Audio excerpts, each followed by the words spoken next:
"I want a child, but not with you," said the Millionaire CEO. 2 years later, he saw her again and couldn't walk away. A powerful story for my loyal, greatest, and best family. Let's begin with love. Jackson Dean didn't believe in consequences, only in choices other people made for him. The conference room smelled like leather and ambition. 14 executives sat around a table made from a single slab of walnut, each one waiting for Jackson to speak. He didn't. Silence was a weapon he'd sharpened over the years, and he wielded it now, watching them squirm. "Gentlemen," Jackson finally said, leaning back in his chair with the ease of someone who'd never been told no, "you're approaching this wrong." The head of operations opened his mouth, but a voice cut through first. "Actually, you're approaching this wrong." Every head turned. A woman stood near the back wall, her posture relaxed, but her eyes sharp. She wore a simple black suit that somehow made everyone else look overdressed. Jennifer Dawn, the crisis consultant his board had hired without asking him. Jackson raised an eyebrow. "Excuse me." You're treating a human problem like a mechanical one," Jennifer said, moving toward the table with measured steps. "You can't fix reputation damage by throwing lawyers at it. People don't trust corporations. They trust authenticity. And you're an expert on authenticity?" Jackson asked, his tone carrying just enough edge to make the room tense. "I'm an expert on what happens when powerful men think they're immune to consequences," Jennifer replied, meeting his gaze without flinching. "Which, from where I'm standing, is exactly your problem." The room went silent. No one spoke to Jackson Dean like that. No one dared. Jackson studied her. Most people looked away when he stared too long. She didn't. She just waited, like she had all day and nothing to lose. "Everyone out," Jackson said quietly. The executives scrambled to leave, grateful for the escape. Jennifer remained where she was, unfazed. She wasn't technically his employee, just a consultant the board had brought in, which apparently gave her the freedom to stay when dismissed staff wouldn't dare. When the door clicked shut, Jackson stood. "You're either very brave or very stupid." "I'm expensive," Jennifer said, "which means I don't waste time on flattery." Despite himself, Jackson smiled. "Fair enough. Tell me what I'm doing wrong, besides trying to intimidate me." "Besides that," Jennifer walked to the windows overlooking the city. "You think power protects you?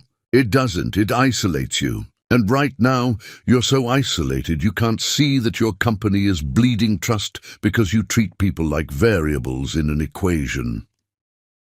Jackson moved to stand beside her. Up close, he could see the small scar above her left eyebrow, the way her jaw tensed when she spoke.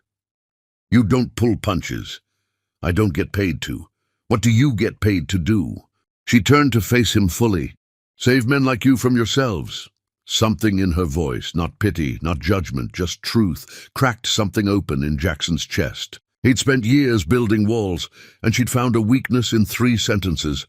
"Have dinner with me?" he said. "No." "Why not?" "Because you're not asking for dinner. You're asking for control." Jackson blinked. She was right.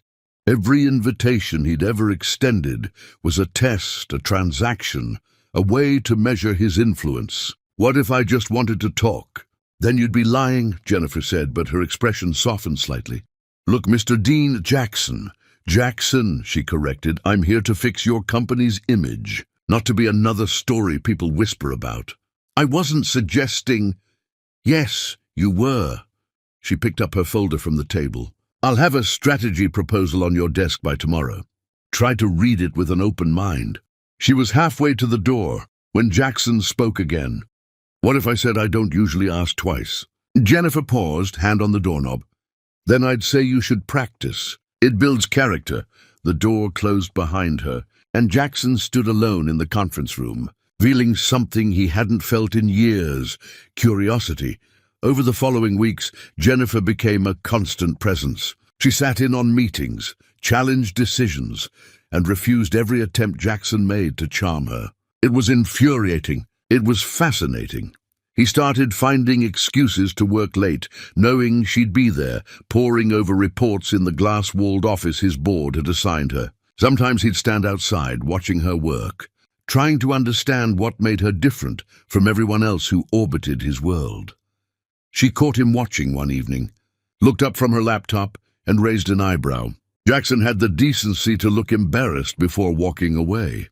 The next night, she left her office door open. An invitation, maybe, or a challenge. Jackson accepted it as both.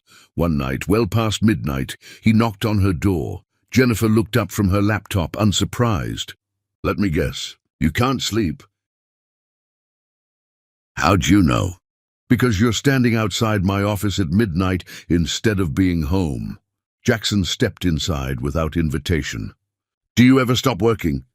"Do you?" "Touché." He sat in the chair across from her desk. "Can I ask you something?" Jennifer closed her laptop, giving him her full attention. "That depends on the question. Why aren't you afraid of me?" She considered this, her expression thoughtful. "Because fear and respect aren't the same thing. You want people to fear you because it's easier than earning their respect. That's not an answer." "Yes, it is." Jennifer leaned back in her chair. "You're not scary, Jackson. You're lonely, and lonely people lash out because they don't know how to reach out." The words hit like a physical blow. Jackson had spent years perfecting his armor, and she just pointed out every crack. "I'm not lonely," he said, but the lie tasted bitter. "Okay." "I'm not." I said, "Okay."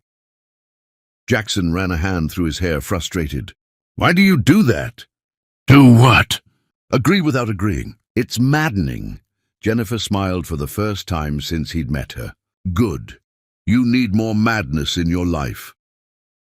They sat in silence for a moment, the city lights glittering through the windows behind her. "When did you stop being a person and become a brand?" Jennifer asked softly. The question gutted him, because he knew the exact moment. He knew the day he'd decided feelings were liabilities and relationships were strategic moves. He knew when he'd stopped being Jackson and became Jackson Dean. "I don't know," he lied. "Liar." He laughed, sharp and bitter. "You're relentless. You're deflecting." Jackson met her eyes. "What do you want from me, Jennifer?"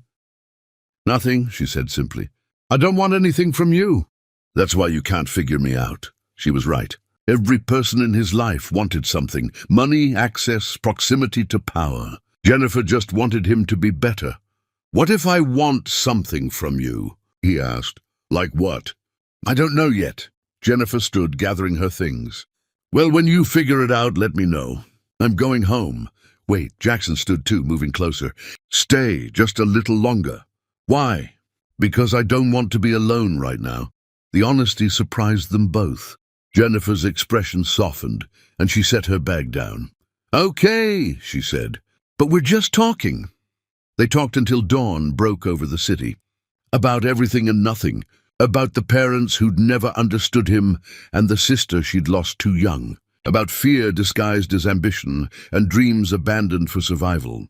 About the small scars that shaped people and the large wounds they learned to hide.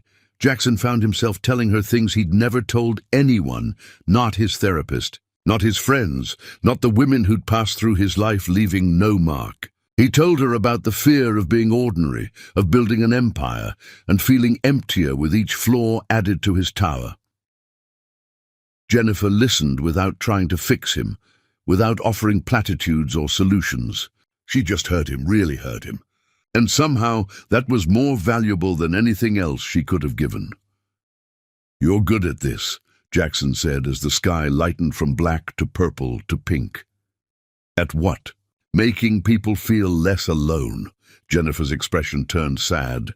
"That's because I know what alone feels like." "You seem so confident, so sure of yourself." "Confidence and loneliness aren't mutually exclusive," Jennifer said. "You can be good at your job and still go home to an empty apartment. You can have all your shit together and still wish someone cared enough to ask how your day was." "How was your day?" Jackson asked. Jennifer smiled, genuine and warm. "Better now." Somewhere around sunrise, the conversation stopped being words and became something else. A touch on the shoulder, a hand on a hand, a moment where the world outside the windows ceased to exist. Jackson kissed her softly, expecting her to pull away. She didn't. "This is a bad idea," Jennifer whispered against his mouth. "Probably. I don't do casual." "I know." They moved to the leather couch, the city waking up around them.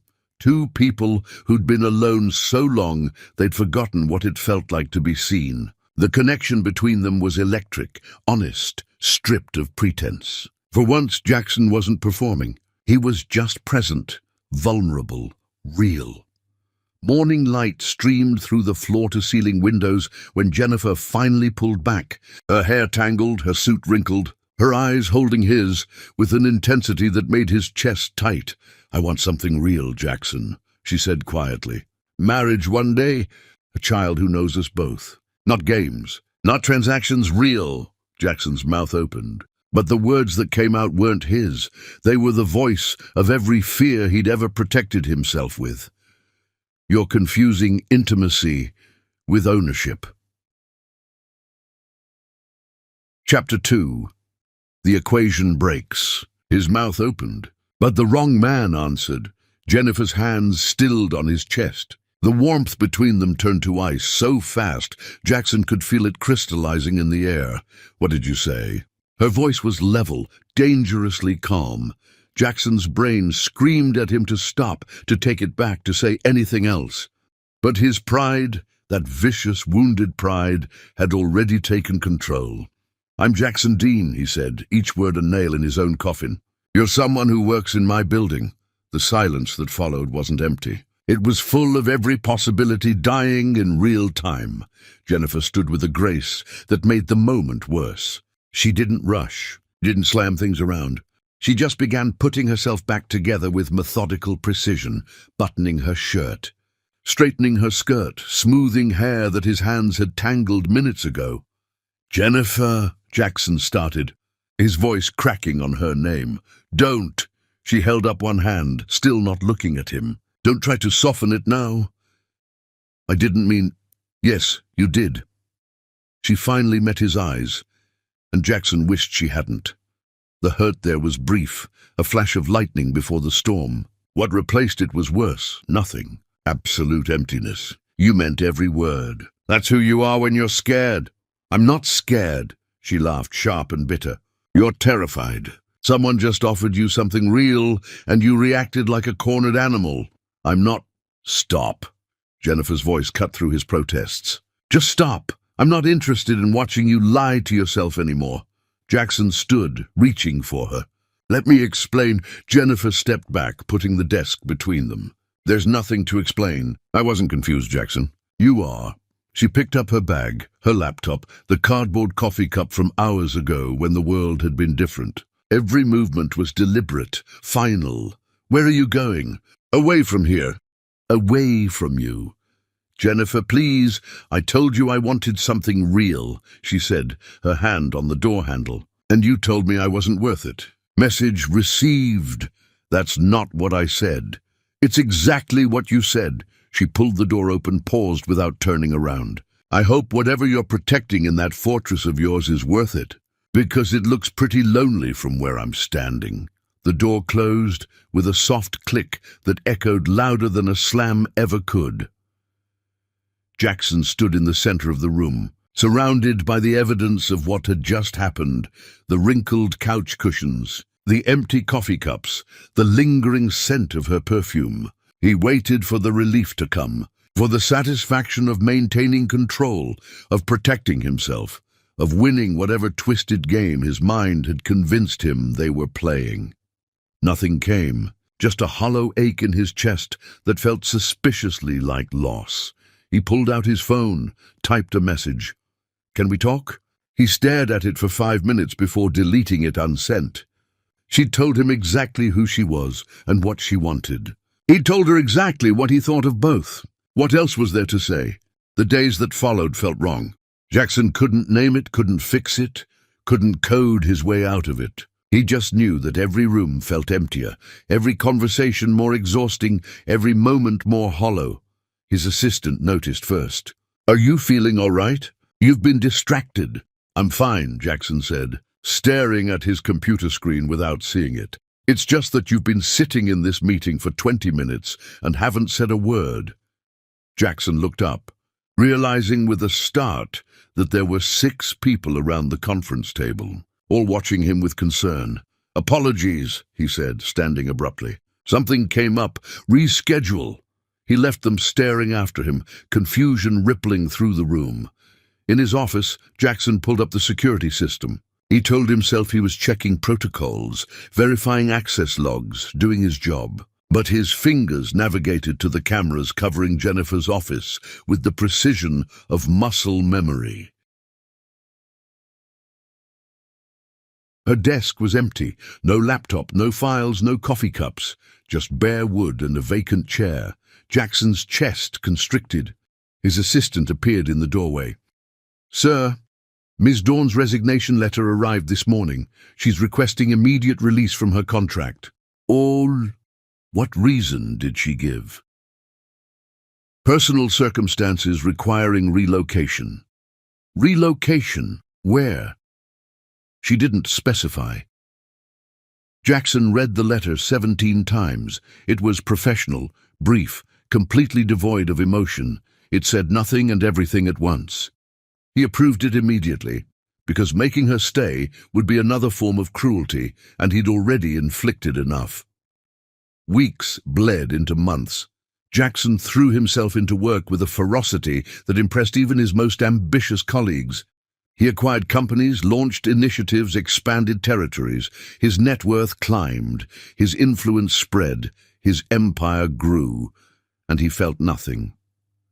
Late at night, alone in his penthouse, he'd catch himself reaching for his phone to text her before remembering she'd blocked his number. He'd see a woman with dark hair across a restaurant, and his heart would lurch before he realized it wasn't her.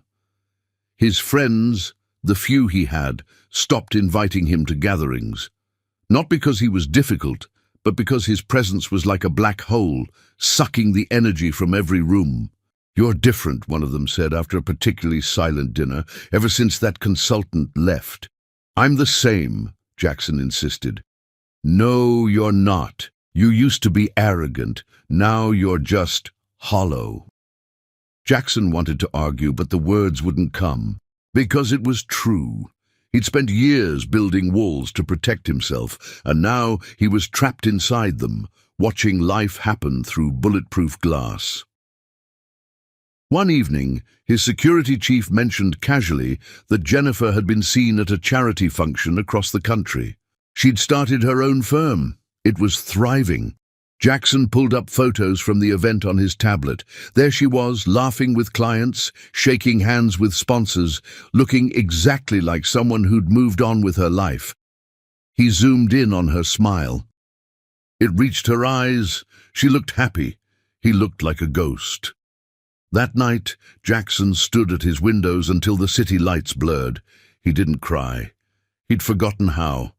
He just stood there, numb, wondering when he'd stop being human and started being this empty shell wearing expensive clothes. 3 months after Jennifer walked out of his life, Jackson sat alone in the conference room where they'd first met. The walnut table gleamed in the afternoon light. The leather chairs sat empty. The windows overlooked a city full of people who'd never know his name and wouldn't care if they did. He pulled up old security footage on his tablet, watched Jennifer walk through the lobby, into the elevator, down the hall, into his office. Watched her leave for the last time, her posture straight, her dignity intact. He didn't watch it again. Once was enough to understand that he'd destroyed something irreplaceable. Jackson closed the tablet and sat in the dark, surrounded by everything he'd built and nothing that mattered. Across the country, Jennifer Dawn stared at 2 pink lines. On a test, her hand trembling, not with fear but with resolve. Chapter 3. Parallel Processing. She chose the truth that scared her less. Raising a child alone was easier than raising one with a coward. Jennifer sat on the bathroom floor of her new apartment, back against the cold tile, test still in her hand. The sun was setting through the small window above the sink, painting everything in shades of amber and gold. She wasn't crying. That surprised her. She'd expected tears, panic, the overwhelming sense of being trapped that every movie and television show promised. Instead, she felt oddly calm, centered even. A child, his child, their child. No, her child. The distinction mattered. Jennifer had spent weeks after leaving Jackson's office, waiting for regret to find her, waiting to second-guess her decision, to walk away from a man who clearly needed her more than he'd ever admit, waiting for the pull of love to drag her back. It never came, because what she'd felt for Jackson hadn't been love, not yet. It had been potential, possibility, the ghost of what they could have been if he'd been braver. But he wasn't brave, and she wasn't interested in raising 2 children. Jennifer stood, catching her reflection in the mirror.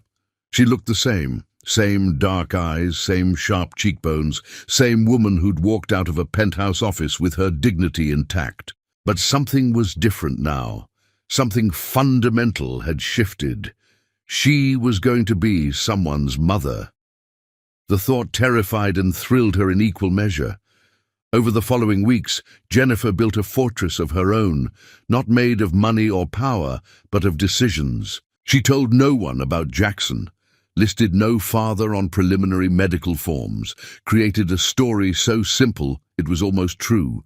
She'd wanted a child, chosen to have one, and was doing this alone. People asked questions with their eyes more than their mouths. Jennifer answered with a smile that didn't invite follow-up. Her doctor, a kind woman with grey streaks in her hair, asked gently during the first appointment, "Is the father involved?" "No," Jennifer said, "and he won't be." The doctor nodded, made a note, moved on. No judgment, no pity, just acceptance. Jennifer was grateful for the simplicity of it.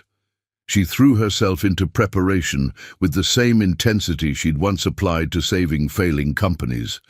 Read every book, took every class, joined online. Groups where other women shared their fears and victories in the raw language of experience. At night, she'd sit in the nursery she was slowly assembling, a room that had been a storage closet in her previous life, and talk to the child growing inside her. "Your name is Amber," she'd whisper, hand on her belly. "Like the light right before darkness. Like the color of hope. You're going to be so loved, baby girl, so wanted. You'll never have to beg for someone's attention or wonder if you're worth their time." The promise felt sacred, unbreakable. Meanwhile, hundreds of miles away, Jackson Dean was becoming a ghost in his own life. His colleagues noticed the change first. The sharp wit dulled, the commanding presence faded. He still ran meetings, closed deals, made decisions that moved markets. But he did it all mechanically, like a machine executing code without understanding why. "You need a vacation," his assistant suggested after finding him asleep at his desk for the 3rd time that month. "I'm fine," Jackson said, though the shadows under his eyes suggested otherwise. "When's the last time you ate something that wasn't delivered?" Jackson couldn't remember. Food had become fuel, nothing more. Everything tasted like cardboard anyway. He started avoiding social situations entirely. Declined invitations to galas, fundraisers, the kind of events he'd once used to expand his network. The very thought of small talk, of pretending to be interested in people he didn't care about, exhausted him. His penthouse, once a showpiece of minimalist design and commanding views, became a mausoleum. Jackson would stand at the windows for hours, watching the city lights flicker below, feeling nothing. One night his phone rang. An old friend, someone from before he'd become Jackson Dean, back when he was just Jackson trying to survive. "Hey man, we're all getting together next weekend, you should come. I can't, Jackson said automatically. You always say that. I'm busy. You're always busy. A pause. Look, I don't know what happened, but you're disappearing. And I don't mean from parties. I mean from everything, from yourself. Jackson wanted to argue, but the words wouldn't come, because it was true. He was disappearing, had been for months, fading away one declined invitation, one hollow victory, one empty night at a time. I'm fine, he finally managed. No, you're not, but I can't make you admit it. Just call me if you need to talk, okay? Okay. Jackson never called. He did, however, spend hours staring at nothing, sitting in empty rooms, existing without living. His board noticed his decline, called meetings without him, started making decisions that would have once required his approval. Jackson let them. What did it matter? Late one night, alone in his office, Jackson opened his laptop and typed Jennifer's name into a search engine, found her new company website, read her bio, looked at photos of her speaking at conferences, consulting with clients, building the life she deserved. She looked happy, successful, free. Jackson closed the laptop and put his head in his hands. Across the country, Jennifer gave birth to Amber on a Tuesday morning. There were complications, nothing life-threatening, but enough to make it harder, longer, more painful than the books had promised.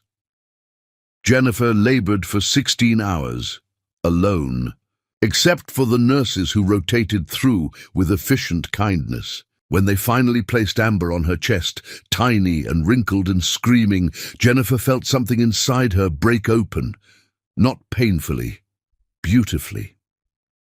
"Hi, baby girl," she whispered, crying now, tears streaming down her face unchecked. "Hi, sweet girl. I've been waiting for you."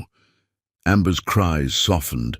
Her eyes, unfocused but searching, seemed to find Jennifer's face. Jennifer laughed through her tears, pressing her lips to Amber's forehead.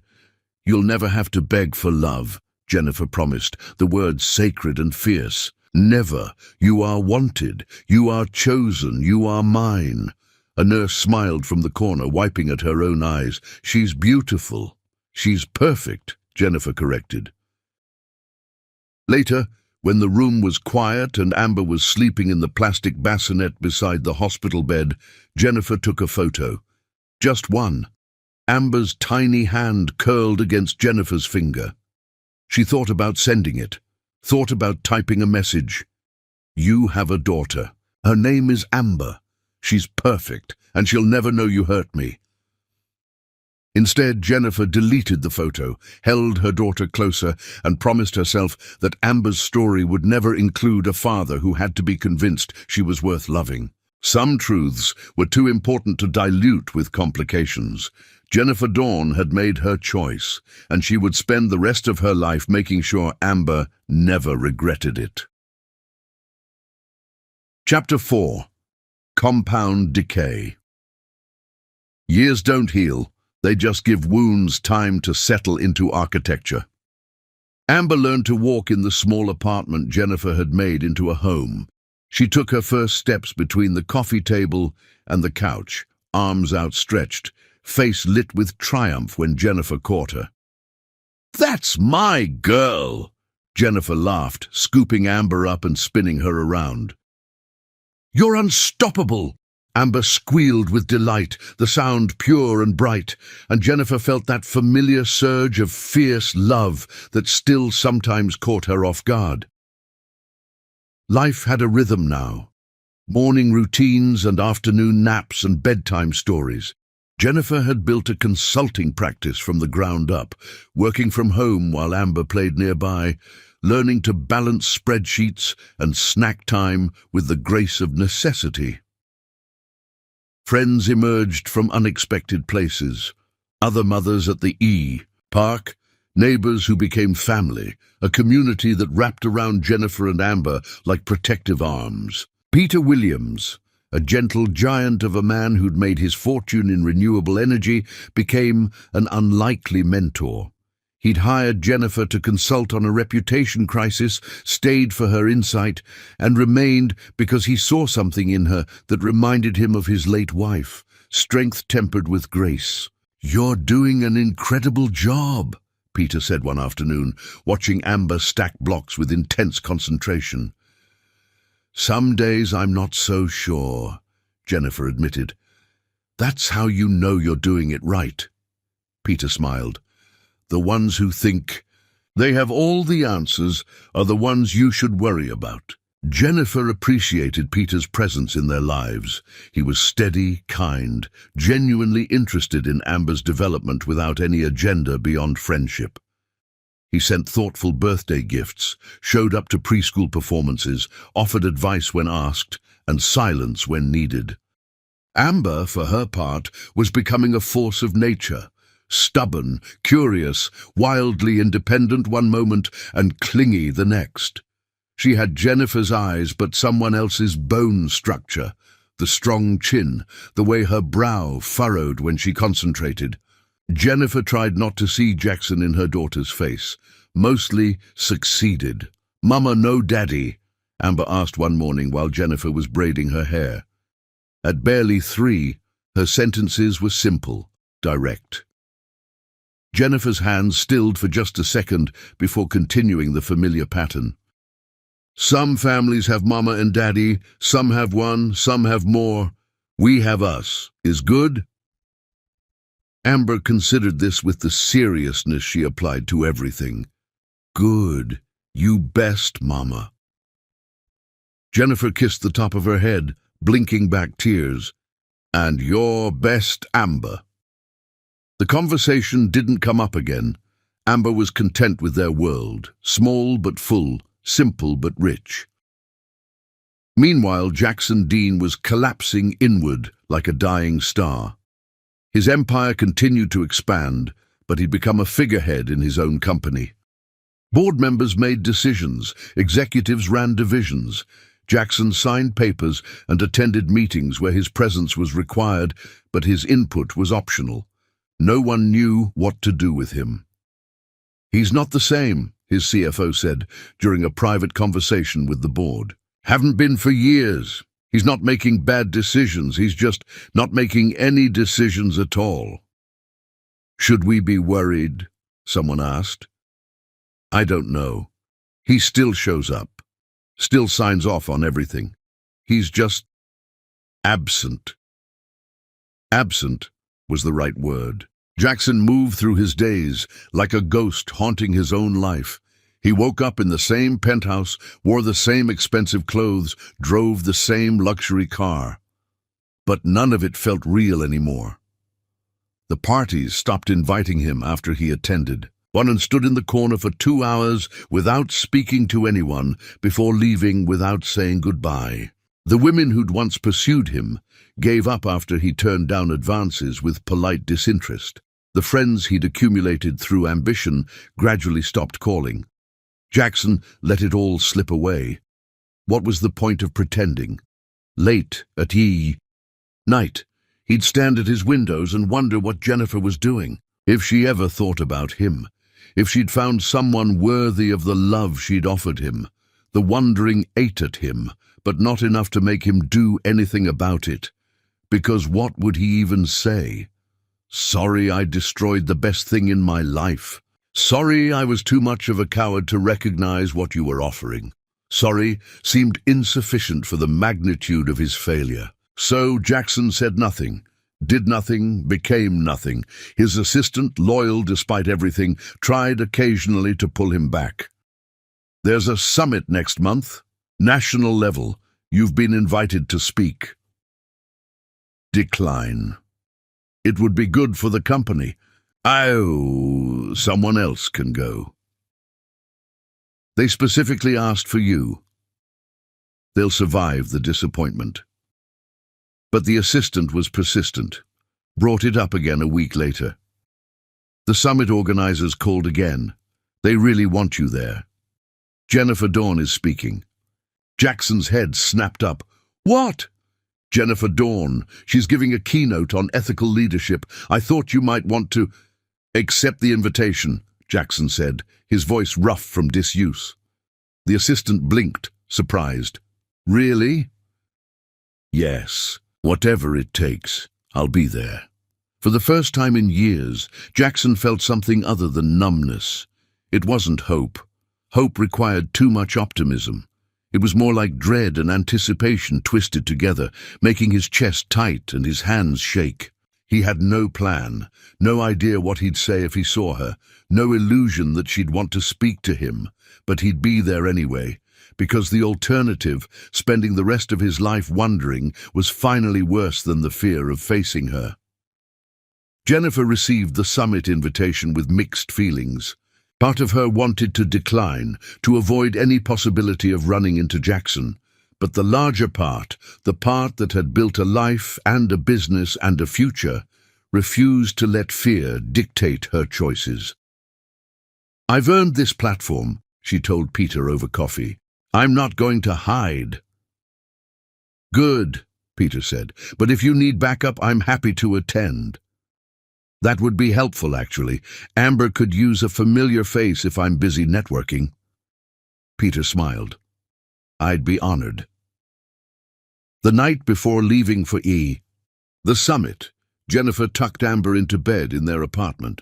Peter would drive them in the morning. He'd insisted it would be easier than flying with a toddler, and Jennifer had gratefully accepted.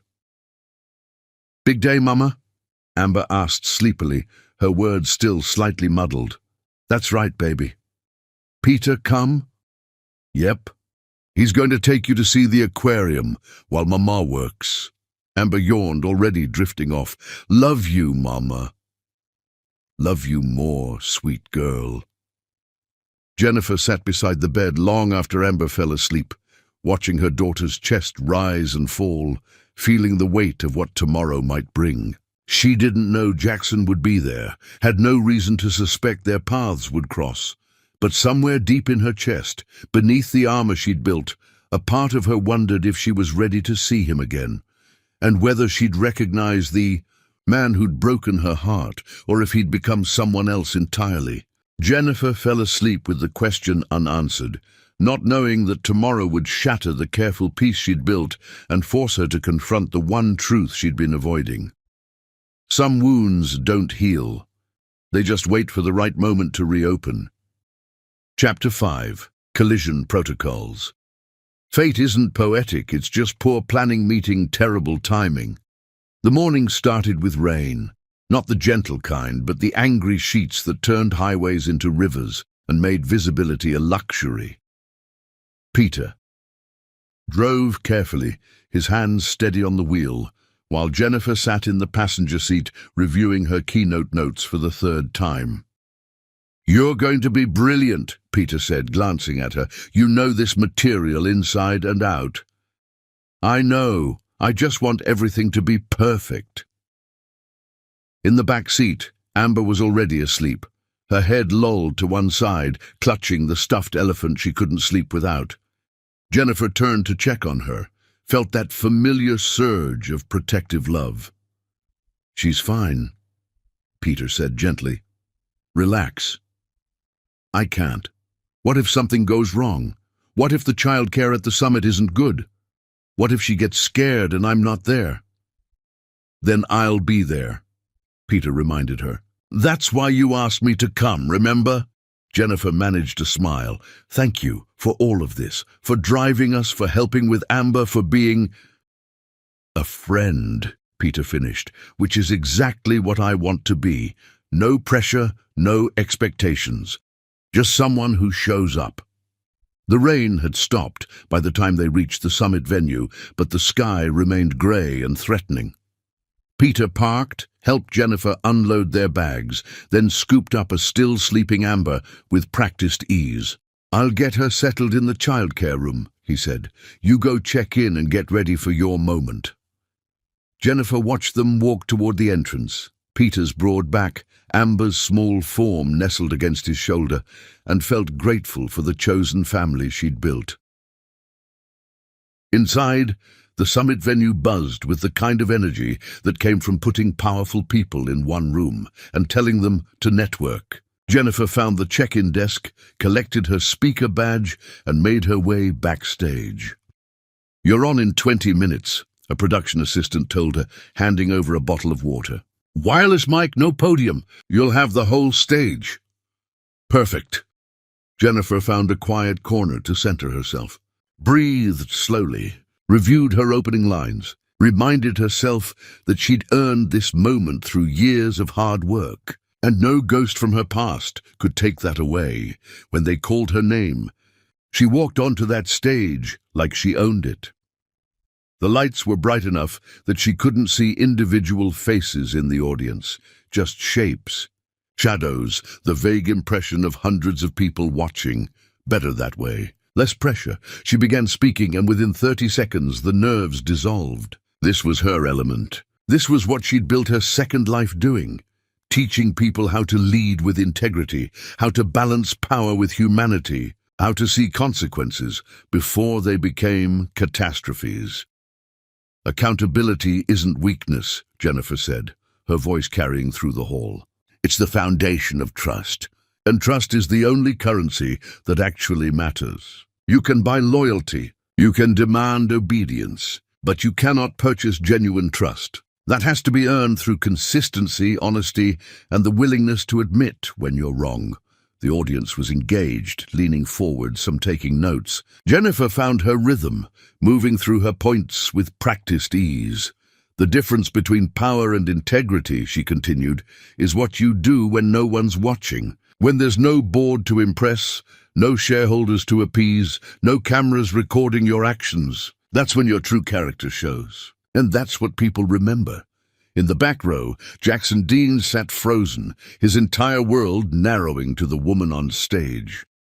She looked different, stronger somehow, more solid. The uncertainty he'd glimpsed in those late-night conversations was gone, replaced by the kind of confidence that came from surviving something difficult and coming out the other side intact. He'd made a terrible mistake coming here. The certainty hit him like a physical blow. What had he been thinking? That she'd see him and everything would somehow be okay. Jackson stood, intending to leave before she saw him, but the movement caught attention. People turned, whispered. Someone near him said, "Is that Jackson Dean?" He sat back down, trapped by his own reputation. Jennifer finished her keynote to enthusiastic applause. She smiled, waved, exited stage left, feeling the familiar post-speech euphoria of a job well done. Peter met her in the green room, grinning. "You were phenomenal. The moderator wants to know if you're available for the closing panel tomorrow." "Really? That's wonderful." Jennifer set down her notes, took a long drink of water. "Where's Amber?" "The childcare room. She made a friend. They're building something elaborate with blocks." "Perfect. Give me 10 minutes to decompress, then I'll go get her. Take your time. I'll grab you something to eat from the reception." Jennifer nodded gratefully. Peter left, and she sat alone in the quiet room, letting the adrenaline drain away. The reception hall was chaos, hundreds of people mingling, drinking, networking, with the aggressive determination of professionals who measured success in business cards exchanged. Jackson moved through the crowd like a shark through water, staying on the periphery, scanning faces for the one he both needed and dreaded to see. Then he spotted her. Jennifer stood near the windows, laughing at something Peter Williams said, completely at ease. She looked happy, genuinely, radiantly happy. Jackson's chest constricted. She'd moved on, built a life, found someone better. Peter Williams, of course. Jackson knew him by reputation. Self-made billionaire, philanthropist, the kind of man who made money and used it to make the world better. Everything Jackson wasn't. Jealousy, sharp and irrational, cut through Jackson's numbness. He was halfway across the room before he realized he was moving, drawn to her like gravity, unable to stop himself, even though every logical part of his brain screamed that this was a terrible idea. Jennifer saw him the same moment he reached her.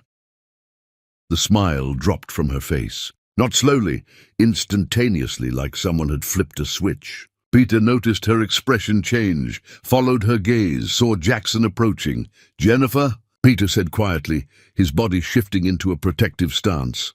"It's fine," Jennifer said, though her voice was tight. "I can handle this." Jackson stopped a respectful distance away, suddenly aware that he had no plan, no speech prepared, no idea what to say. "Hello, Jennifer." Her expression was unreadable. "Jackson." Peter looked between them, understanding dawning. "You're him." "Peter, it's okay," Jennifer said. "I'll be right over there if you need me," Peter said, his tone making it clear that this was both a statement and a threat. When they were alone as you could be in a room full of people. Jackson tried to form words, failed, tried. "Again, you were incredible up there. Thank you." Silence stretched between them, filling with everything unsaid. "I didn't know you'd be here," Jackson managed. "Why would you?" "Fair point. I'm glad I came anyway. Are you?" Not a question, a challenge. Jackson's carefully constructed composure cracked. "I've thought about you every day for the past few years." "That sounds exhausting for you," Jennifer said flatly. "It is." "Good." The word hit him like a slap. Deserved, but painful. "Jennifer, A commotion near the entrance interrupted them. A child's voice, high and distressed, calling for someone. The sound cut through the cocktail chatter like a knife. Jennifer's entire demeanor changed instantly. "Amber." She moved toward the sound, Jackson forgotten. He followed automatically, confused, trying to understand what was happening. A little girl stood near the doorway, tears streaming down her face, looking frantically around the crowded room. She wore a yellow dress, and her hair was pulled into two messy ponytails that were coming undone. She couldn't have been more than 3 years old. "Mama!" the girl cried, voice breaking with genuine distress. "I'm here, baby, I'm here," Jennifer said, swooping down and gathering the child into her arms with practiced ease. "What happened?" "Where's the caretaker?" A flustered young woman hurried over, apologetic. "I'm so sorry. She just bolted when I was helping another child. The childcare room is right by this entrance, and she must have heard the noise, and she's fast. I tried to catch her." "It's okay," Jennifer said, though her tone suggested it very much wasn't. She turned her attention fully to the child. "Amber, sweetheart, you can't run off like that. You scared Mama." "Wanted you," Amber hiccuped against Jennifer's shoulder, her words simple but clear. "Missed you. I know, baby. But you have to stay where Mama can find you, okay?" Jennifer rocked Amber gently, murmuring comfort, completely focused on calming her daughter. The noise of the reception faded into background static. Jackson stood frozen 3 feet away, watching the scene unfold, his brain struggling to process what his eyes were seeing. The child, the little girl in Jennifer's arms, dark curls, fair skin, and when she finally turned her tear-streaked face away from Jennifer's shoulder, wiping her eyes with small fists, Jackson saw his own eyes staring back at him. His champagne glass slipped from his hand, hitting the floor with a crash that made several people turn and stare. But Jackson didn't notice. Couldn't notice. Because the world had just tilted sideways and he couldn't find his balance. That was his child, his daughter. Jennifer had had a child, and she was his. The math was simple, brutal, undeniable. The timing, the features, the way the little girl's expression shifted from distress to curiosity. It was all there, written in genetics and time. Jennifer looked up, saw Jackson's face, saw the recognition blooming there, and her expression hardened instantly. "No," Jennifer said quietly, fierce. "Don't." But Jackson couldn't stop staring, couldn't breathe, couldn't process anything except the overwhelming reality crashing over him in waves. He had a daughter, and he'd missed everything. Chapter 6. Recognition Error. Mathematics is absolute. DNA is absolute. The rest is just terror. Jennifer heard the glass shatter, looked up, and saw Jackson staring at Amber with an expression she'd never seen on his face before. Shock, mixed with something that looked like grief, mixed with something else entirely. "No," Jennifer said quietly, fierce. "Don't." But Jackson wasn't listening. He moved closer, his eyes locked on Amber's face with an intensity that made Jennifer's protective instincts flare, hot and sharp. Amber, sensing the attention, looked at the strange man approaching them. Her tears had stopped, replaced by curiosity tinged with wariness. She pressed closer to Jennifer but didn't hide her face. "Jennifer," Jackson's voice came out hoarse, barely above a whisper. "How old is she?" "That's none of your business." "How old?" Jennifer's jaw clenched. Around them, people were starting to notice the tension. The dropped glass, the way Peter Williams was moving quickly through the crowd toward them. "She's mine," Jennifer said, her voice low and dangerous. "That's all you need to know." But Jackson's gaze had already done the math, was already counting backward from the moment Jennifer walked out of his office to the child in her arms whose eyes were identical to his own. "She's mine too," he said, the realization crashing over him in waves. "Jennifer, she's my daughter," Jennifer interrupted, clutching Amber tighter. "My daughter," Amber squirmed, uncomfortable with the tension. "Mama?" Her voice was small, uncertain. "It's okay, baby. We're leaving." Jennifer turned toward the exit, but Jackson reached out, touched her shoulder, gentle, desperate. Jennifer flinched away so violently that several people gasped. "Don't touch me," she hissed. Peter arrived then, immediately inserting himself between Jackson and Jennifer. "I think you should step back." "I need to talk to her," Jackson said, not moving his eyes from Jennifer's face. "She's made it clear she doesn't want to talk to you." "Peter, you heard her." Peter's voice was calm but immovable. "Step back." Jackson finally looked at Peter, and something in his expression must have shown the depths of his desperation, because Peter's face softened slightly, with what might have been pity. "Please," Jackson said, the word cracking. "Please, just let me—" "The answer is no," Jennifer said from behind Peter. "Whatever you think you're entitled to, you're not. You made your choice years ago. I didn't know. You didn't want to know." Jennifer's voice rose enough that people nearby stopped pretending not to watch. "You made it very clear that I was nothing to you. That what we shared meant nothing. That I meant nothing. That's not true. It's exactly true." Tears were streaming down Jennifer's face now, and Amber was starting to cry again, frightened by her mother's distress. "You looked at me the morning after the most honest night of my life and told me I was just someone who worked in your building. So forgive me if I decided to protect my daughter from ever hearing those words." The words hit Jackson like physical blows. Around them, the reception had gone silent, everyone openly watching now. "Jennifer, please," Jackson's voice broke completely. "Please, you need nothing from me." Jennifer adjusted her grip on Amber, who had her face buried in her mother's neck, crying softly. "You gave up any right to need anything from me the moment you made me feel worthless." She pushed past Peter, heading for the exit.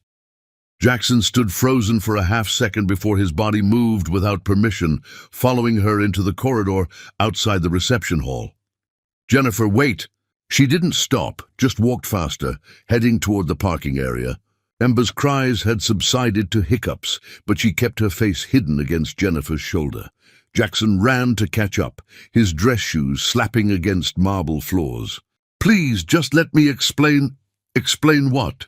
Jennifer whirled on him, and the fury in her face was terrifying. "Explain how you're suddenly interested in being a father now that you've seen her. Explain how you're going to make up for years of her life that you missed. Explain how I'm supposed to trust you with the most precious thing in my world when you couldn't even trust yourself to be honest with me." "I was scared. I don't care." Jennifer shouted, and Amber wailed harder. Jennifer immediately softened her voice, bouncing Amber gently. "Shh, baby, it's okay. Mama's okay." But Jennifer wasn't okay. Her hands were shaking, her breathing was ragged, and tears kept streaming down her face despite her attempts to wipe them away. "Everyone is scared, Jackson," she said, quieter now, but no less fierce. "Everyone who loves someone is scared. That's not an excuse. That's just being human. And you chose your fear over me, over us." "I know," Jackson said, and his own tears started then, hot and humiliating. I know I did, and I've regretted it every single day since. Regret doesn't raise a child, Jennifer said. Regret doesn't wake up at 3 in the morning with a screaming infant. Regret doesn't change diapers or sing lullabies or teach her to be brave when the world is scary. I did that alone. Jackson felt his knees weaken. He leaned against the wall for support. Tell me how to fix this. You can't. There has to be. There doesn't. Jennifer's voice was gentle now, which somehow made it worse. Some things can't be fixed, Jackson. Some mistakes are permanent. She started walking again. Jackson followed a few steps behind, his entire body shaking. They reached her car in the parking structure. Peter was already there, having taken a different route. And he had the driver's side door open for Jennifer. I'll follow you back to the hotel, Peter said quietly. Jennifer nodded, too exhausted to speak. She was buckling Amber into the car seat when Jackson appeared beside the car, his reflection ghostly in the window. Jennifer, he said one more time. Jennifer, please. I know I don't deserve anything. I know I destroyed what we had. But she... His voice cracked again. She's my daughter too. Jennifer closed the car door, making sure Amber was secure. Then she turned to face Jackson fully. Biologically? Yes, in every other way that matters. No, that's not fair. Fair? Jennifer laughed, sharp and bitter. You want to talk about fair? Is it fair that I spent 9 months growing a human alone? Is it fair that I gave birth alone, scared out of my mind, with no one to hold my hand? Is it fair that every single milestone, her first smile, her first word, her first step, I experienced alone because you made it clear I wasn't worth the risk? Each word landed like a hammer blow. Jackson couldn't speak, couldn't breathe, couldn't do anything but stand there and absorb the magnitude of what he'd done. I wanted to tell you, Jennifer said, and now she was crying again, harder. God, Jackson, I wanted to tell you so badly. I had the phone in my hand 100 times. But every time I started to dial, I remembered the look on your face when I told you what I wanted. The disgust, the contempt, and I couldn't risk you looking at her that way. I wouldn't have. Yes, you would have. Jennifer's voice was certain. Maybe not intentionally. Maybe not obviously. But she would have felt it. Children always do. They know when they're not wanted. Jackson sank to his knees on the concrete parking garage floor, no longer able to hold himself up. Tears streamed freely down his face and he didn't try to stop them. I wanted her, he choked out. If I'd known I would have. You would have what? Jennifer asked, looking down at him. Tried to buy your way into her life? Hired lawyers? Fought me for custody? Used your money and power to take her from me because you suddenly decided she was worth having? No! Jackson said desperately. No, I would have tried to be better for her. For you. Jennifer crouched down so they were eye level. But you didn't try to be better for yourself. And that's the problem, Jackson. You only want to change because you got caught, not because you realized what you did was wrong. The truth of it silenced him. Jennifer stood, wiped her eyes, straightened her shoulders. I'm going to go now. I'm going to take my daughter back to our hotel room. And I'm going to hold her while she falls asleep, and tomorrow I'm going to take her home to our life. And you're going to stay out of it. Jennifer, please. Goodbye, Jackson. She got in the car, started the engine. Jackson remained on his knees in the parking garage, watching her taillights disappear up the ramp and into the night. Peter Williams stood a few feet away, his expression unreadable. She's right, you know, Peter said quietly. About all of it. Jackson couldn't respond. Could barely breathe through the sobs wrecking his chest. But I've also never seen anyone as destroyed as you look right now, Peter continued. So maybe there's hope for you yet, maybe. He got in his own car and drove away, leaving Jackson alone on the cold concrete floor, surrounded by the wreckage of his own making. Jackson stayed there until his tears ran out, until his knees ached from the hard floor. Until security found him and asked if he needed medical attention. No, Jackson managed. I'm fine. But he wasn't fine. He would never be fine again, because he'd just seen his daughter for the first time, and she'd looked at him like he was a stranger, which was exactly what he was. Chapter 7. System Failure. Begging looks the same in every language. Undignified, desperate, and too late. Jackson didn't go to his hotel, didn't go to the bar, didn't call anyone or do anything except sit in his car in that parking garage, staring at nothing, until his phone died and the parking attendant knocked on his window to tell him they were closing. He drove, no destination in mind, just drove through unfamiliar streets in an unfamiliar city, watching other people's lives through lit windows, families eating dinner, children being put to bed, the mundane rituals of normalcy he'd never be part of. His hotel room was sterile, anonymous.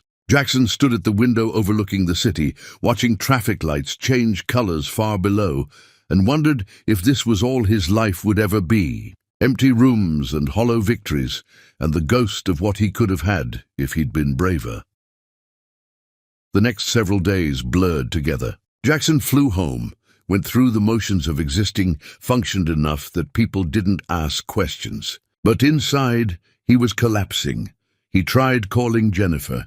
She didn't answer.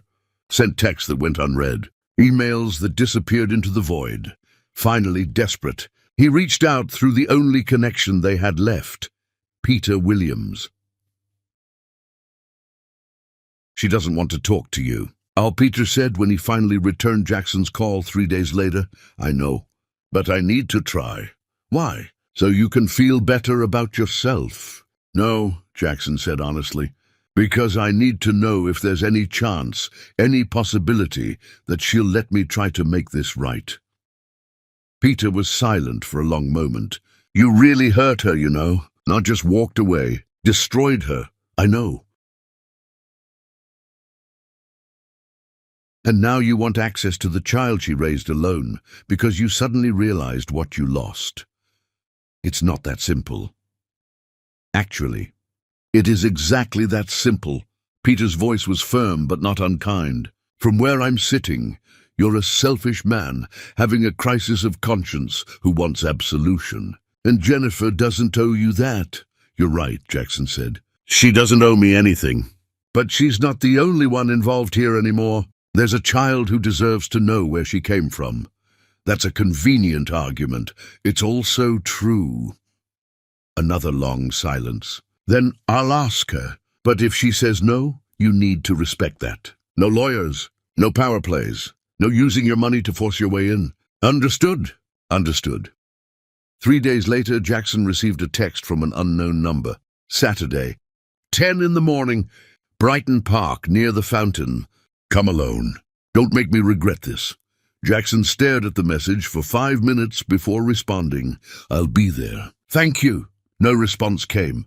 Saturday morning arrived cold and bright. Jackson was at the park by 9, sitting in his car, watching families arrive. Children on swings, couples walking dogs, the normal rhythm of weekend life that he'd never been part of. At 9:55, Jennifer's car pulled into the lot. Jackson's heart hammered against his ribs. He watched as Jennifer got out, opened the back door, helped Amber out of her car seat. The little girl was wearing pink sneakers and had her hair in braids. She held Jennifer's hand as they walked toward the playground. Jackson waited until they were settled on a bench before approaching, moving slowly, like he was trying not to spook a wild animal. Jennifer saw him coming. Her expression was guarded, exhausted, but not actively hostile. "Progress, maybe." "Thank you for coming," Jackson said, stopping several feet away. "I'm not doing this for you," Jennifer replied. "I'm doing this because I had to explain to Amber why a strange man made Mama cry, and she deserves better than my anger." Jackson nodded, throat too tight to speak. Amber peeked around Jennifer's arm, studying Jackson with the same intense focus she'd had at the reception. Jackson crouched down to her level, keeping his distance. "Hi, Amber," he said softly. "I'm Jackson." Amber didn't respond, just stared at him with those two familiar eyes. Jackson looked at Jennifer, silently asking permission. She gave the smallest nod. "I'm your father, your daddy, but your mama raised you, and she's the important one. I wanted to meet you. Why? Amber asked, her voice high and clear but her sentence structure simple. The question gutted him. Because I made a mistake. A big one. And I'm trying to fix it. Mama say sorry when mistake, Amber said seriously, her grammar slightly off in the way of very young children. Your mama is very smart. Amber nodded solemnly, then returned to examining him. After a moment she asked, You like playground? Jackson blinked, caught off guard by the shift. I don't know. I haven't been to one in a very long time. Come see, Amber decided, tugging Jennifer's hand. Swings and slide. Jennifer looked at Jackson, her expression unreadable. You can stay for a little while, but if she gets uncomfortable, you leave. Understood? Understood. They walked to the playground in silence, Amber between them, occasionally glancing up at Jackson with curiosity rather than fear.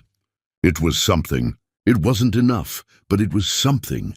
Amber ran ahead to the swings, calling back, Mama, push! Jennifer followed, leaving Jackson standing awkwardly on the wood chips. He watched as Jennifer pushed Amber, the little girl's laughter bright and pure. After a while, Amber jumped off and ran to the slide, then to the monkey bars, then to a complicated climbing structure that made Jackson's chest tighten with worry.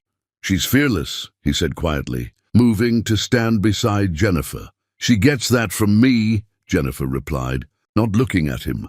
They stood in silence for several minutes, watching Amber play. I'm sorry, Jackson finally said. I know it doesn't fix anything, but I need you to know I'm sorry. For everything. For the way I spoke to you. For not being brave enough to see what you were offering. For missing all of this. Jennifer's jaw tightened. What do you want from me, Jackson? Nothing. I don't want anything from you. I just want... He struggled to find words that weren't selfish. I want to know if there's any possibility that you'd let me try to be part of her life. Not as someone who swoops in and disrupts everything, just as someone who shows up, consistently, who tries. Why? Jennifer turned to face him. Why now? Why does it matter now when it didn't matter then? Because I was living wrong, Jackson said simply. I built this entire life around protecting myself from getting hurt, and all I did was make myself into someone who hurts people. And I can't, his voice broke, I can't keep being that person. Not anymore. That's not about Amber, Jennifer said. That's about you wanting to feel better about yourself. You're right. It is. But it's also about her. Because she deserves to know where she comes from. And maybe... Jackson had to pause, collect himself. Maybe she deserves a father who's trying to be better, even if he's starting from nothing. Jennifer looked at him for a long moment. You broke me, Jackson. I know.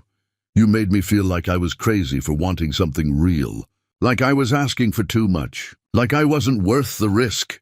You were worth everything, Jackson said, tears streaming down his face now. You were worth everything, and I was too broken to see it. Were? Jennifer asked. Past tense? Jackson corrected. You are worth everything.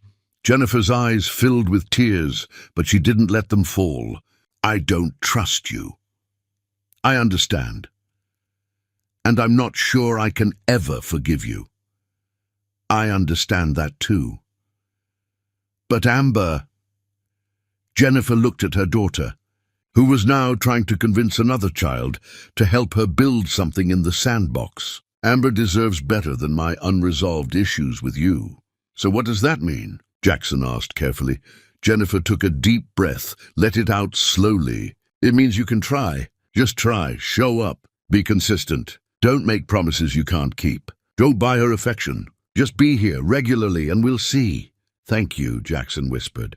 Don't thank me yet. I'm watching you. Every second. And the moment you make her feel like she's not wanted, like she's not enough, like she's anything less than the most important thing in your world, I will end this permanently.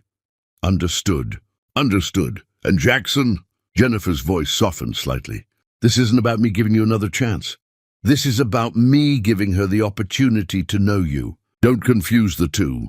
I won't. Amber came running over, her hands covered in sand. Mama, thirsty. Okay, baby, water. Jennifer pulled a sippy cup from her bag, handed it to Amber. Amber drank, studying Jackson over the rim of her cup. Then she held it out to him. "Want some?" The simple gesture, a child's instinct to share, broke something in Jackson. He carefully accepted the cup, took a small sip, handed it back. "Thank you." Amber smiled just slightly, then ran back to play. Jennifer turned to Jackson. "Same time next week. Don't be late." "I won't." As Jennifer gathered their things to leave, Amber looked back over her shoulder and waved at Jackson. Just a small wave, nothing dramatic.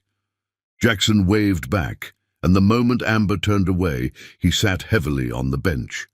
An elderly woman sitting nearby asked gently, "Are you all right?" Jackson looked up, tried to compose himself, failed completely. "I just met my daughter for the first time. She's almost 3 years old." The woman's expression softened with understanding. "Better late than never, I suppose." Jackson wasn't sure about that. But he knew he was going to spend however long it took trying to prove that Jennifer hadn't made a mistake in giving him this chance. Even if it meant showing up every week for the rest of his life. Even if Amber never called him Dad. Even if Jennifer never forgave him. He'd show up anyway, because that's what you did when you loved someone. You showed up.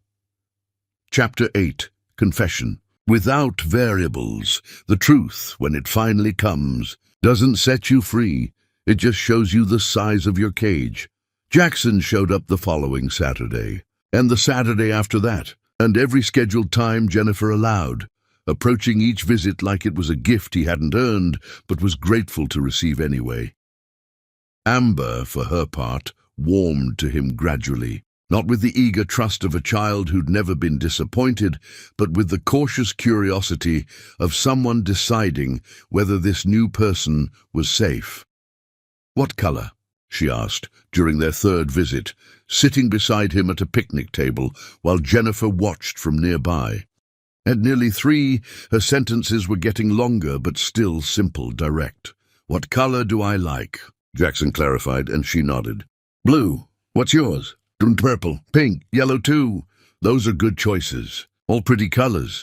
Mama say can like lots," Amber explained seriously, her grammar improving but still endearingly imperfect. "Like ice cream and vegetables." "Your mama is very wise." Amber nodded in agreement, then went back to the coloring book she'd brought. Jackson watched her work, noticing how she held the crayon wrong, but colored with fierce determination, her tongue peeking out slightly as she concentrated. Jennifer approached with coffee for herself and juice for Amber. She set them down without speaking, then sat at the opposite end of the table, creating physical distance that spoke volumes. "Thank you," Jackson said quietly. Jennifer didn't respond, just watched Amber color, her expression carefully neutral. The silence wasn't comfortable, but it wasn't hostile either. It was the silence of two people trying to exist in the same space without destroying each other, learning to breathe the same air without choking on old wounds. Weeks became months. Jackson learned Amber's rhythms, that she was cranky before lunch, energetic after naps, thoughtful when tired. He learned that she loved books about animals, but was scared of bees. That she sang made-up songs while she played and asked approximately 7 million questions per hour. He learned to be patient, to let her come to him rather than overwhelming her, to accept that some days she wanted his attention and some days she didn't, and neither meant he was failing. Jennifer kept the boundaries firm. He wasn't Dad or Daddy, he was Jackson. He came when invited, left when asked, never pushed for more than she was willing to give. But one evening, after Amber had fallen asleep during a movie at Jennifer's apartment, a huge step being allowed inside her home, Jennifer made coffee and gestured for Jackson to join her on the small balcony. The city lights twinkled below them, and the night air was cool enough to need a sweater. Jennifer wrapped hers tighter around herself, leaning against the railing. "Why are you really doing this?" she asked once they were settled, her voice carrying the weight of months of observation. "Because she deserves it," Jackson said immediately. "That's the right answer. But it's not the whole answer." Jackson stared at his coffee cup, choosing his words carefully. Because the biggest mistake of my life wasn't what I said that morning. It was building a life where love was a weakness, where caring about someone meant giving them power to hurt you. And I don't want to die that person. People don't change, Jennifer said, but her tone suggested she wanted to be proven wrong. Maybe not completely, Jackson admitted, but they can get better. They can recognize their damage and work to stop spreading it to everyone around them. And you think you're doing that? I think I'm trying. Jennifer studied him in the dim light, her expression unreadable. You can't undo the years you missed. I know. You can't buy forgiveness with consistency. I know. And I may never trust you with my heart again. Jackson met her eyes. I know, but maybe you can trust me with hers. The words hung between them, weighted with possibility and doubt in equal measure. You hurt me worse than anyone ever has, Jennifer said quietly, her voice barely above a whisper. You made me doubt myself, made me feel like wanting love was a character flaw, made me feel disposable. I'm sorry, Jackson said, and the inadequacy of the words burned in his throat. I'm so sorry, Jennifer. Not because I got caught or because I want something from you now, but because what I did was unforgivable and you deserved so much better. A tear rolled down Jennifer's cheek. She wiped it away angrily like it had betrayed her. I don't want to cry over you anymore. Then don't be angry instead. Anger is cleaner. I'm tired of being angry, Jennifer said, her shoulders sagging slightly. It's exhausting, and it's not good for Amber. She can feel it even when I try to hide it. What would be good for Amber? Jennifer looked through the sliding glass door at her sleeping daughter, curled up under a blanket on the couch, completely innocent, completely trusting. I think she needs to know she's loved completely.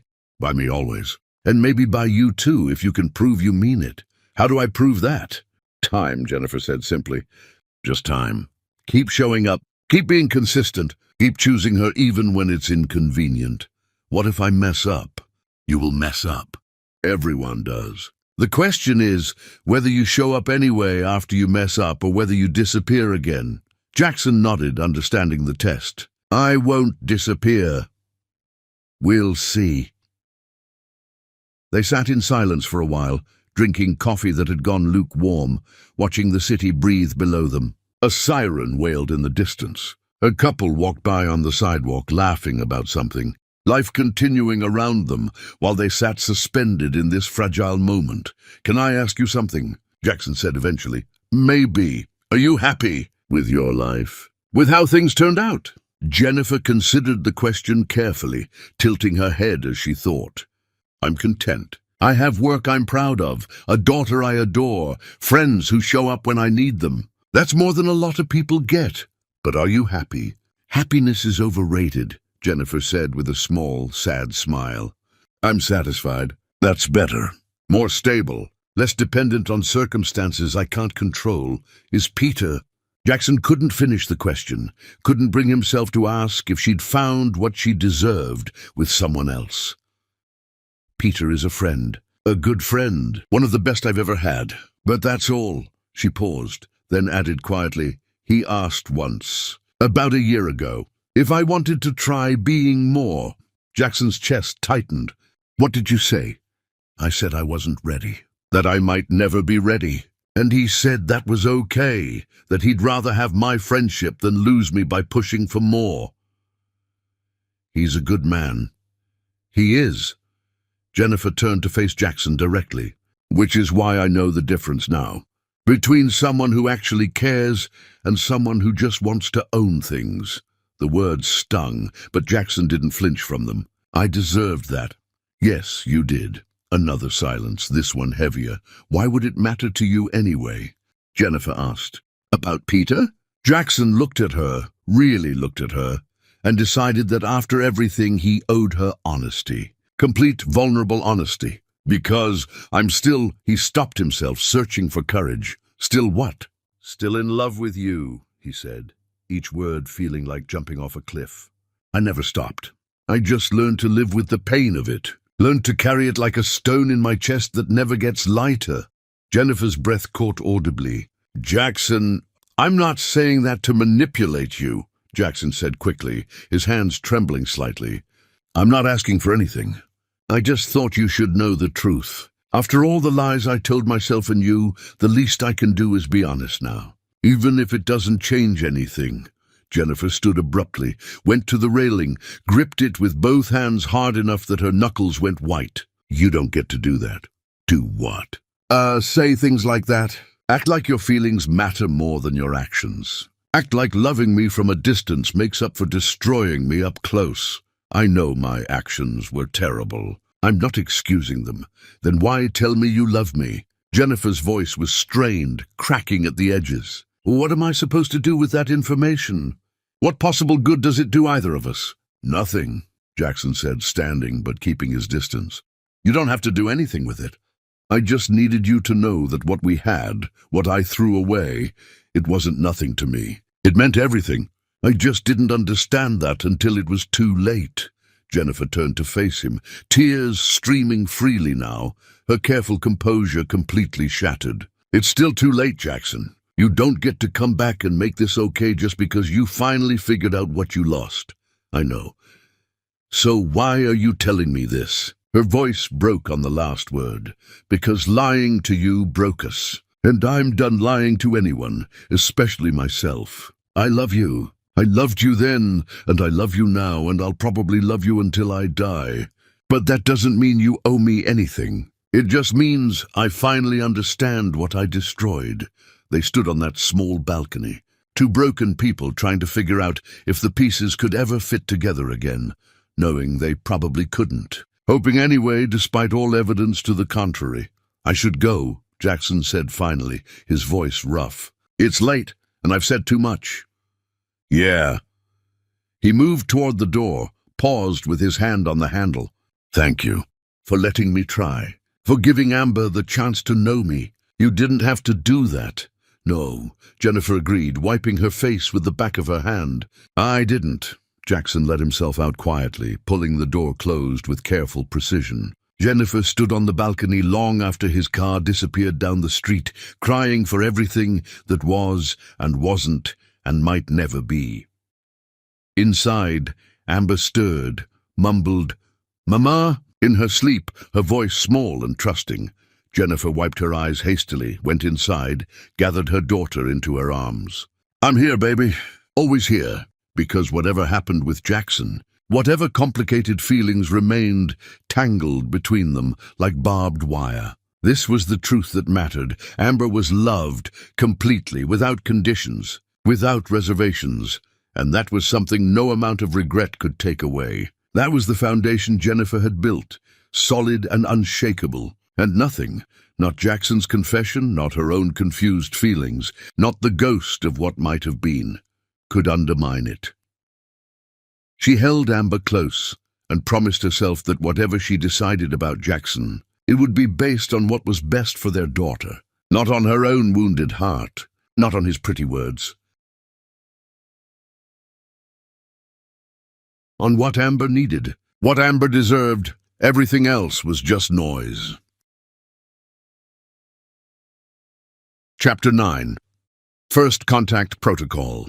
Meeting your child for the first time when she's already toddling around feels like joining a story after all the important chapters.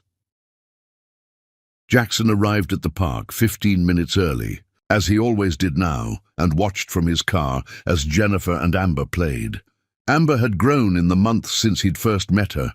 Still small but sturdier somehow, more confident. She ran without the wobbling uncertainty of early toddlerhood, spoke in fuller sentences that sometimes surprised him with their logic. He'd missed so much. Every day that realization hit him fresh, a wound that never quite healed. Jennifer spotted his car and waved him over. Amber was on the swings, pumping her legs with fierce concentration, her face screwed up in determination. "She learned to swing by herself," Jennifer said as Jackson approached. Pride and sadness mixed in her voice, the bittersweet acknowledgement of a milestone he hadn't witnessed. "That's amazing," Jackson said, meaning it with every fiber of his being. "Look, Jackson," Amber called from the swing, her voice bright. "Look how high." "I see you." Jackson called back, his chest tight with emotion. "You're doing great." Amber beamed, pumping harder, going higher, fearless in the way only children could be. This had become their rhythm, Jennifer orchestrating, Amber exploring, Jackson watching from the sidelines of a life he had no real place in. But at least he was there. At least he was trying. "Can I talk to you about something?" Jennifer asked, her tone serious enough to make Jackson's stomach drop. "Of course." "Not here." "Let's walk." They moved to a bench within sight of the playground, but far enough away for private conversation. Jennifer sat, hands folded in her lap, choosing her words with obvious care. "Amber asked me something yesterday," Jennifer began, not looking at Jackson. "She wanted to know why you leave after every visit." Jackson's throat tightened painfully. "What did you tell her?" That you have other things to take care of." "But she's smart, Jackson. She's starting to notice patterns. To ask questions I don't know how to answer."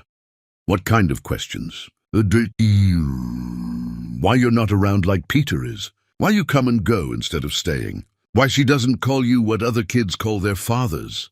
Jennifer finally looked at him. She's comparing, processing, trying to understand why her family looks different. Each question landed like a punch to Jackson's solar plexus. "What do you want me to do?" "I don't know," Jennifer admitted, and the vulnerability in her voice surprised him.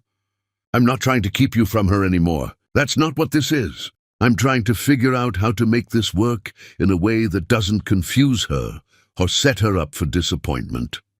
"You think I'll disappoint her?" "I think people disappoint each other all the time, even when they're trying not to." Jennifer's expression was troubled.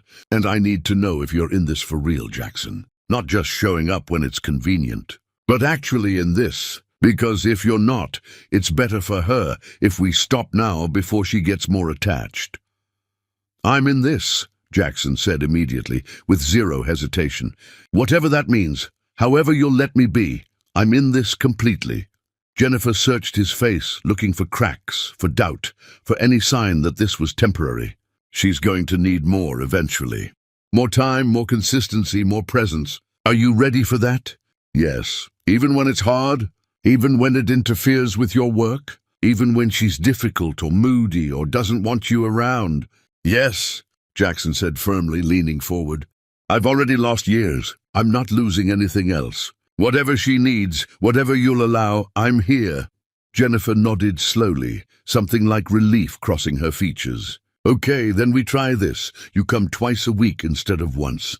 You can come to her dance class on Wednesday afternoons. She just started, and she loves it. And Saturday mornings remain our time at the park." "Really?" Hope bloomed in Jackson's chest, fragile and terrifying. "But Jackson," Jennifer's voice turned serious, almost hard, "if you commit to this and then back out, that's it. No more chances. She needs to know she can count on you, can she?" Jackson thought about his calendar, packed with meetings and obligations that suddenly felt utterly pointless. "She can count on me. I'll make sure of it. Prove it." Over the following weeks, Jackson restructured his entire life around Amber's schedule, moved meetings to early mornings or late evenings, delegated responsibilities he'd once insisted only he could handle, said no to things he'd once considered unmissable. His colleagues noticed.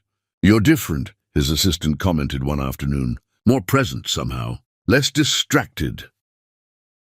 "I have better priorities now," Jackson said simply, checking his watch to make sure he wouldn't be late for Amber's dance class. Wednesday afternoons became sacred. He'd sit in a small studio with other parents, mostly mothers who eyed him with curiosity and occasional suspicion, watching. Amber and a dozen other toddlers approximate ballet moves with varying degrees of success. Amber wasn't particularly graceful, but she committed fully to every movement, her face screwed up in concentration, her tongue poking out slightly when she tried something difficult. She fell often, but she always got back up, determined. After class, she'd run to show him what she'd learned, her explanations breathless and jumbled. "And then we do this," she'd demonstrate, wobbling.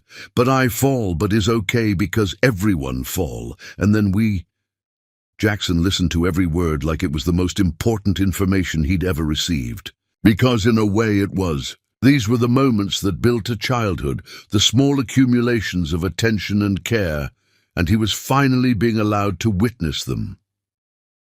Jennifer watched these interactions with cautious hope. She could see Jackson trying, genuinely trying, not just performing for her benefit. He was learning to be patient, to follow Amber's lead, to accept that relationships with toddlers were built on repetition and small moments rather than grand gestures. One Saturday at the park, something shifted.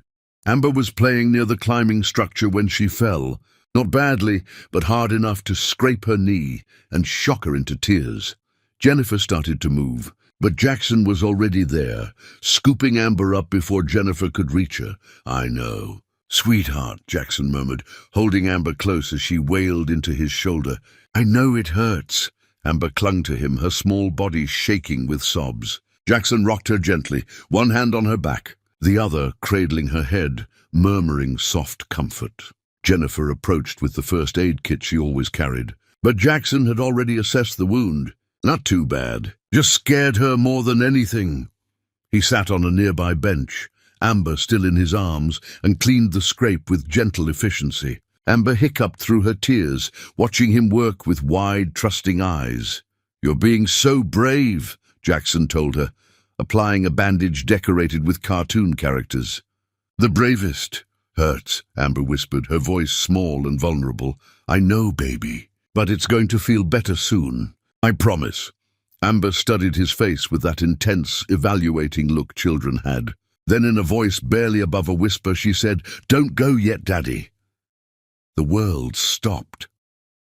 Jackson's hands froze on the bandage. Jennifer's breath caught audibly. Even the background noise of the park seemed to fade away. Amber, oblivious to the magnitude of what she'd just said, snuggled closer into Jackson's chest, still sniffling but calming. Jackson looked at Jennifer, terrified he'd overstepped, that he'd somehow manipulated this moment, that she'd take Amber away and end everything right here. But Jennifer's eyes were full of tears, and she nodded once, permission, acknowledgement, acceptance. "I'm not going anywhere." "Sweetheart," Jackson managed, his voice wrecked. "Daddy's got you." They stayed like that for several minutes, Jackson holding Amber while Jennifer watched, all three of them processing the weight of that one word. Eventually, Amber's tears dried and she wiggled down, ready to play again, the moment already passing for her in the way things did for small children. "All better," she announced, examining her bandaged knee with satisfaction before running back to the playground. After Amber ran off, Jackson sat frozen on the bench, staring at his hands. "I need a minute," he said to Jennifer, his voice barely steady. "Okay." Jackson stood on shaking legs and walked toward his car. He made it to the parking lot before the sobs hit, collapsing against the driver's side door. Everything he'd missed, her birth, her first sounds, her first steps, her first words, crashed over him in waves. All those moments, gone forever, irretrievable. Years of her life he'd never get back, because he'd been too much of a coward to recognize what mattered. He cried until he had nothing left, until his chest ached and his eyes burned and his throat was raw. When he finally composed himself and returned to the playground, Jennifer was pushing Amber on the swings again, the picture of normalcy. But when she looked at him, really looked at him, she saw what had happened. Saw the tear-stained face he'd tried to clean up, the red eyes he couldn't hide. "Are you okay?" she asked quietly while Amber was distracted. "She called me Daddy," Jackson said, his voice barely working. "I know. I don't deserve that." "Probably not," Jennifer agreed gently, "but she gave it to you anyway. So now you have to earn it. Every single day." "I will," Jackson promised, the words feeling like a vow. "I swear to you, I will." Jennifer studied him for a long moment, her expression softening almost imperceptibly. "I believe you might actually mean that." "I do." "Then keep showing up, Jackson. Keep being the person she thinks you are when she looks at you. That's all any of us can do." As they were leaving the park later, Amber reached for Jackson's hand without prompting. Not dramatically, not as a statement. Just a small gesture of trust that nearly broke him all over again. "See you Wednesday?" Amber asked as they reached Jennifer's car, her pronunciation clear, her meaning clearer. "Absolutely," Jackson confirmed, crouching to her level. "I'll be at dance class." "Okay," Amber smiled, then let Jennifer buckle her into her car seat. Jackson stood in the parking lot long after they drove away, looking at his hand where Amber's smaller one had been, feeling the ghost of her trust like a physical weight. He was somebody's father now. Not just biologically, but in the way that mattered, in the everyday showing up, in the consistency, in the choice to be there even when it was hard. And for the first time in years, Jackson Dean felt like he might be becoming someone worth knowing, someone worth loving, someone worthy of the title. Daddy, Chapter 10, Reconstruction. Redemption isn't a moment, it's the humiliating, beautiful work of showing up when no one's watching. Months cascaded into seasons. Jackson became a fixture in Amber's life. Not perfectly, not without missteps, but consistently. He learned that consistency mattered more than perfection, that showing up tired was better than not showing up at all. He mastered the art of reading the same book 17 times without showing impatience, learned to negotiate with a stubborn toddler about vegetables, became an expert at finding lost stuffed animals with the seriousness of a detective on a critical case. Jennifer watched this transformation with guarded amazement. The man who'd once measured everything in terms of profit and loss was learning to measure life in crayon drawings and bedtime giggles. "She made me this," Jackson said one Wednesday, showing Jennifer a picture Amber had drawn. It was mostly scribbles, but allegedly featured Jackson and Amber at the park. "That's you?" Jennifer asked, pointing at the blue blob. "She said so." Jennifer smiled despite herself. "It's perfect." "It really is," Jackson said, and he meant it with his whole heart.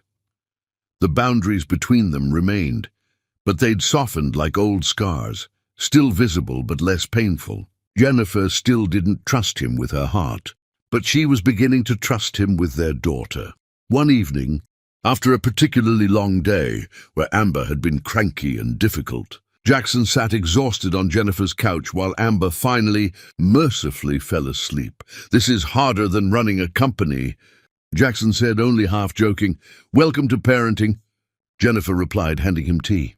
"It's the most important job you'll ever have, and you're terrible at it 90% of the time."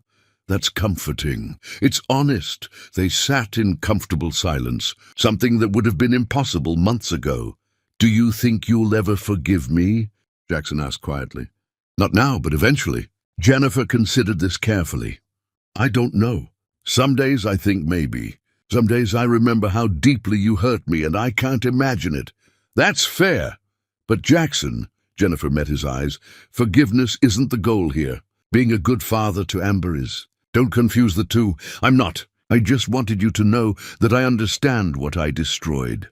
Not just with you and me, but inside myself. And I'm trying to rebuild it into something better. That's what matters." Seasons shifted. Jackson showed up for dance recitals and doctor's appointments. Learned to braid hair badly, but Amber wore his attempts with pride. Kept spare clothes at his apartment for impromptu sleepovers that Jennifer allowed with increasing frequency. Peter remained part of their lives, having become Amber's honorary uncle. He and Jackson had developed a wary respect, bonded by their shared affection for the two people who'd somehow become a family. One Saturday, Peter joined them at the park. Watching Jackson chase Amber around the playground, he said quietly to Jennifer, "He's really changed." "Has he?" Jennifer asked, still cautious. "You don't see it because you're too close, but yes, he's become someone real." Jennifer watched Jackson and Amber considering this. Maybe Peter was right. Maybe people could change, could grow, could become better versions of themselves, if they wanted it badly enough. That evening, during bath time, Amber asked a question that stopped everyone. "Why Daddy not live with us?" Jennifer's hands stilled in Amber's hair. Jackson, supervising from the doorway, felt his heart stop. "Because Mama and Daddy aren't married." "Sweet pea," Jennifer said gently. Oh. Amber played with her bath toys, then asked with perfect toddler logic, Can get married? It's more complicated than that, baby. Why? Because grown-up relationships are complicated. Amber accepted this with a shrug and went back to her toys. But the question lingered in the air long after bath time ended. Later, standing in Jennifer's kitchen, Jackson brought it up. I wouldn't pressure you. I know, Jennifer interrupted. But you can't fix the past by rushing the future. I'm not trying to rush anything. I'm just hoping I'll wake up one day and decide to give you another chance. Jackson looked at her, really looked at her. Yes, that's exactly what I'm hoping for.